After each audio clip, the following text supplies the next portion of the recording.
Hi, welcome to Hold the Light, a show for lifelong learners who are curious about the ways we can deepen our connection to our personal and spiritual growth. I'm Lori Gunning-Grossman. I'm here to hold the light for the light holders of the world. For those of you on a spiritual path, or those of you who are curious on how to cultivate this path, we often wonder, how can we weave spirituality into our day-to-day lives? In a recent conversation on this podcast, I asked my spiritual teacher, Carissa Schumacher, this question. I wanted to know, how can we hold the light and build it into a daily practice for ourselves? What structure is most conducive to opening our channel so that we can stay connected to our spirit and to the unseen, especially when our lives can get consumed with a lot of doing instead of simply being? Carissa, who is an intuitive psychic, medium, channel for Yeshua, or Christ consciousness, and the co-creator of the book The Freedom Transmissions, has several suggestions for what could be helpful. She says to take what serves you and leave the rest behind. Something to keep in mind as you listen, Carissa mentions the vertical and the horizontal in this conversation. If you haven't already listened to my conversation with her on episode 23, where she discusses this in detail, here are some crib notes. The vertical is our being or our consciousness. It's that part of us that is spirit inhabiting form. And the horizontal is our human lives, our egos, our identity constructs, and the societal norms that are placed within that. It's basically our day-to-day lives, based in the realm of the doing. I think you'll love these ideas on how to connect and stay connected to the vertical. Here's Carissa.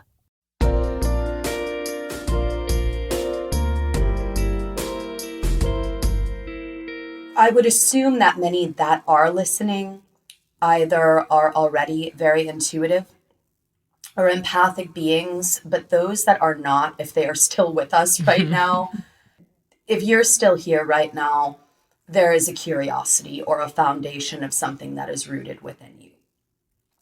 This word channel gets thrown around a lot. A channel is very much like a muscle, meaning that some people are just naturally born with more attunement to the vertical than other people. Every single person, when you start quieting your mind, whether it's a meditation practice, every time that you go into meditation or stillness or prayer, it is so important to note that this is your time to go on vacation from the horizontal. And I like saying it that way because a lot of people meditate, just to try to find a little bit of stillness from the horizontal. But if you're not actually looking forward to it and saying, I am taking a vacation from the horizontal right now, the difficulty will be in connecting to the vertical when you're in meditation. So one of the first things that I always say, an empath or an intuitive or somebody that is awakening in their consciousness, if you do not have a meditation practice, you will struggle, especially when you have gone through an awakening, your consciousness is expanding, your spirit is expanding, things in your life are changing. If the floodgates of the vertical are flowing in and your ego and control is trying to push it out, it creates a lot of frustration or even tension in your being, or a lot of confusion. Am I getting a message? Is this real? Is this a synchronicity? Or is this just a coincidence? And so you actually wind up almost feeling like there's a war going on between your mind and your spirit, where your spirit is saying, let's take this leap, let's explore, let's open things, let's breathe, let's be present. And your mind is like, I have to do my laundry. I have to figure out, my taxes. Yeah. And so there's just this tension. And the problem when there's that tension between the mind that wants to do, that wants to be safe, and then your spirit that's saying, trust me, set this all free, your heart is going to be the collateral damage. And so your heart doesn't know what master to serve.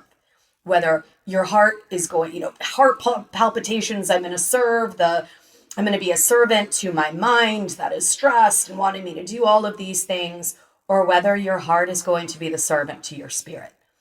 And so that it creates a lot of complexity as more light is infiltrating your being.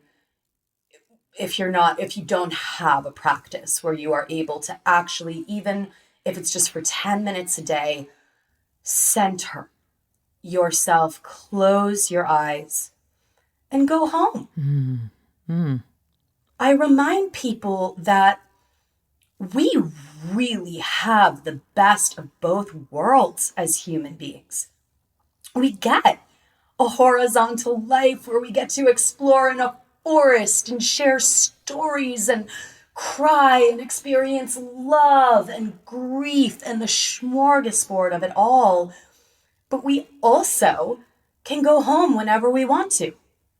Meaning, when we come into that intersection where we tap in to the vertical. So I refer to meditation less as meditation and more as going home. I like it's that. Just like ET phoning home for 5 minutes, 10 minutes a day. And this can happen anytime during your day.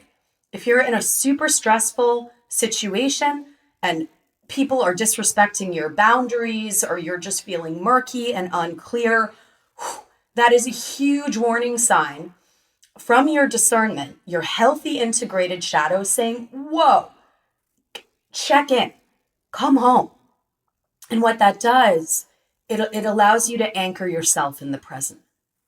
And that will allow you, when you're present, you're able to resolve things more. When you're present, it's able to see your needs better. You're able to enforce boundaries in a more clear and consistent way. So the first thing is having a practice each day to go home. Okay. Just to sit and to bask. And when you're going home and you're just sitting, breathing, honoring simplicity and surrender, I would encourage you first, because this is what will activate some of your own psychic energies, to create a sacred space. Okay. And note that I'm saying a sacred space, not a sacred place. While it is awesome to go on a rampage and buy crystals and buy an altar, that's nice, but the divine really doesn't care that much about that. They just want you.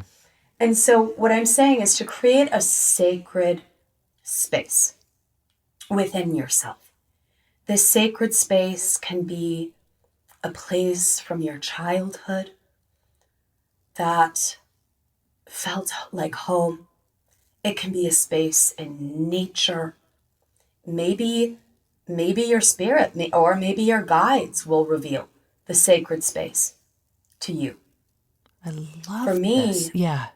when I was practicing, when I was very early, not like 9 years old, 10 years old, to even be able, I didn't have teachers. It was in the 80s. This wasn't like there were, yoga studios everywhere. And so I was self-taught. And so what I had to do very early on, by the time I was like 8, 9 years old, was to create a sacred space. And the sacred space was just a space in front of a stream. I liked that because it created a barrier between me and spirit. So when I was early in my process of growing in my mediumship and understanding what was happening to me, I would sit on one side of the stream, looking to the other side of the stream. I would call in the light. I would just feel the presence of the light surrounding me, kind of just open a little bit of a portal within myself, almost like a doorway or a little orb igniting, opening within the center of your being near your heart. And then I would invite spirit to come towards me, and spirit would come towards me from the other side of the stream so that I felt safe having that barrier. There is or that boundary, so that I didn't feel like spirit was coming into me, so that I could understand how to build my psychic library, how to perceive things, how to actually work with the realm or the space that is beyond, how to receive messages in an accurate way. So I did this early on. But your sacred space, this isn't about growing your mediumship or your psychic abilities. That's more of the icing. That's not the cake. Your sacred space is really your space to connect deeply to your own channel. And what can happen the more that you are building in this foundation of your sacred space is that all of a sudden, sometimes a guide comes forth. Sometimes there's a bird or there's a color as your third eye starts to open. Sometimes it's more of a feeling that comes. Sometimes it's more of a knowing. People very often think that intuition or channeling is just about seers, but there are three different types of intuitives. There are seers that see visions, that hear voices, that have clairsentience.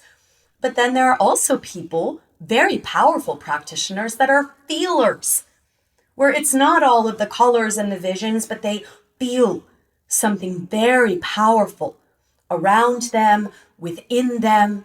Sometimes that translates into writing. I always say that the feelers are the healers, because if you can feel something intuitively for yourself or another, you know just what to do in order to heal it. And then there are knowers. Knowers, I always feel a little bit sorry for, because it's like this writing or these knowings, these wisdoms just pour through them.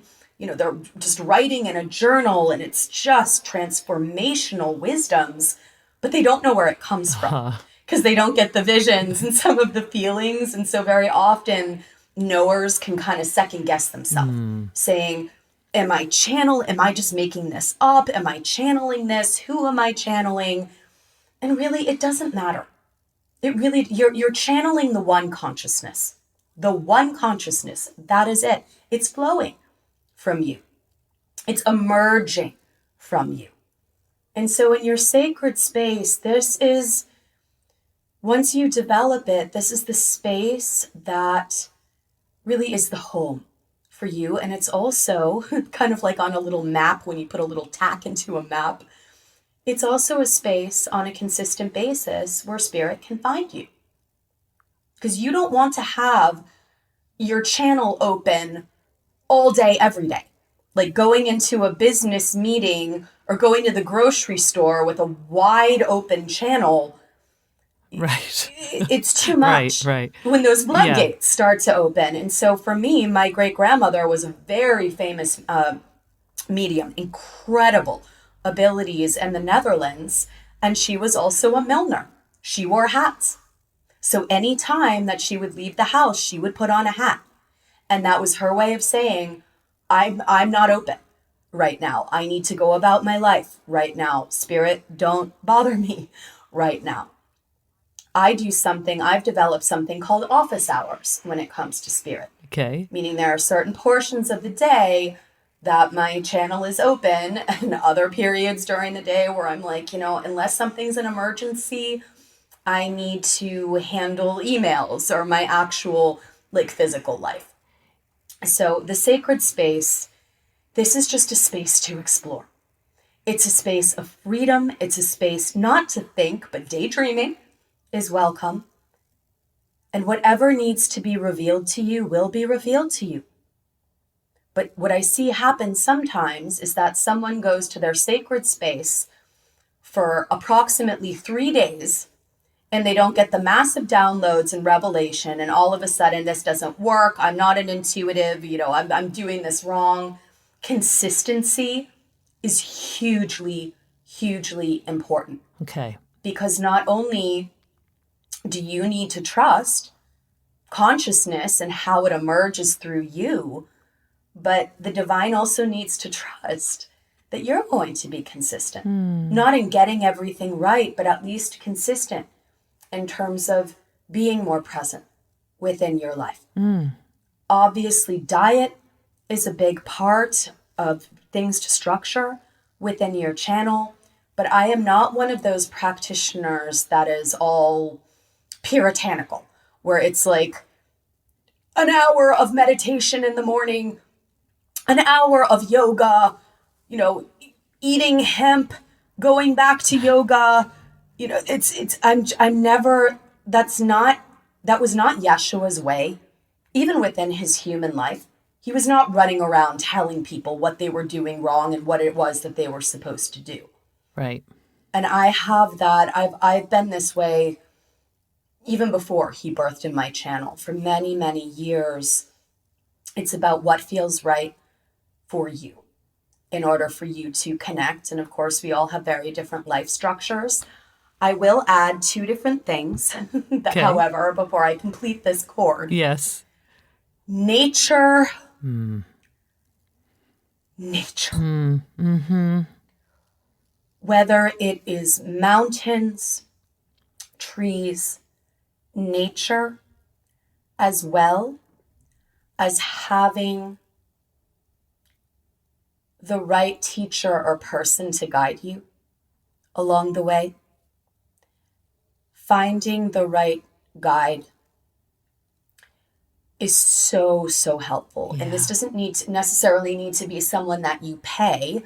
And we shift very often within our lives who it is that we're receiving wisdom from, what ascended masters that we're working with. But if there is someone that you find that you really, really trust, you feel their integrity and humility and originality, working with someone who does understand, who has been practicing for a long time, that works very deeply with the vertical and spirit, so important. It's not a must-have, but it is really, really important, especially if you would like to accelerate your process, or if you're feeling the possibility that you are meant to serve as not only a light holder, but also in vertical service to the divine.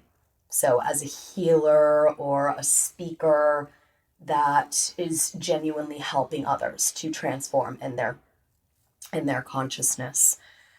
And then the third thing that I will say, community. Yes. Having a core group of people that you can discuss things with. A group of people, a community where there is non-judgment, where there are people in all sorts of different tiers of consciousness or going through different things within their life. But having that, it means that not only is your spider, your mind, heart, spirit, physical body, not only are you getting your spider in order to serve as a vessel for the emergence of deeper light, deeper consciousness on this earth, but you also have a web. Yes. A web of people that when, I always say no spider down, but when your spider is when you are the spider that is having a really, really bad day, it helps to have another spider connected to your web over here that is able to hold that light for you. And then when that spider is having the bad day, then you're the one that is holding the light and that support for them. We are moving into the age of Aquarius, which is all about community and co-creation. And I know that this is really bad news for a lot of folks that have been lone wolves, or what I would call kind of like closet intuitives that have felt or known that there is something emerging, or that there are certain gifts that you have, but don't want to talk about it, don't want to upset the apple cart. This is a time in which we need to be exploding this into the world. And by this, I'm not saying anything specific. I'm not just saying the freedom transmissions or whatever else. Reiki. We need to be exploding this transparency, that it's okay to talk about these things, that it's okay to have our shadow. This last age was very much about martyrdom, about pushing down the shadow. And what that creates is burdens. It creates shame. Living in a prison with shame and burdens, with no way to ever get that out. The Aquarian era is not all about the light. It is about the integration of the light into the shadow so that we can evolve, so that we can grow. And so this community essence is such an important one. And by the way, community does not need to be 100 people. Right. Community can be 4 people that you trust, that you can say anything to, and know that they will help to, that they will love you, but also be honest with you. Yeah. That is very much the essence of the universal Christ. That is the essence of a good friend and someone that is a light holder that loves you. Because we all have moments when we're in a beautiful lie and, oh, my boss did this, and a good friend will remind you the kind of the ugly truth that you've been complaining about your boss for 9 months and have still not done anything about it.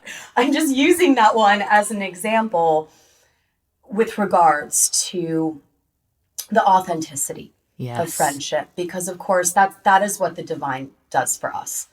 And as you've experienced, there are times that Yeshua is so loving, so holding, but there are other times where he will rip the Band-Aid off and be very, very honest about things that can be a little bit difficult to hear or chide with certain beliefs or ideologies, but that ultimately set you free.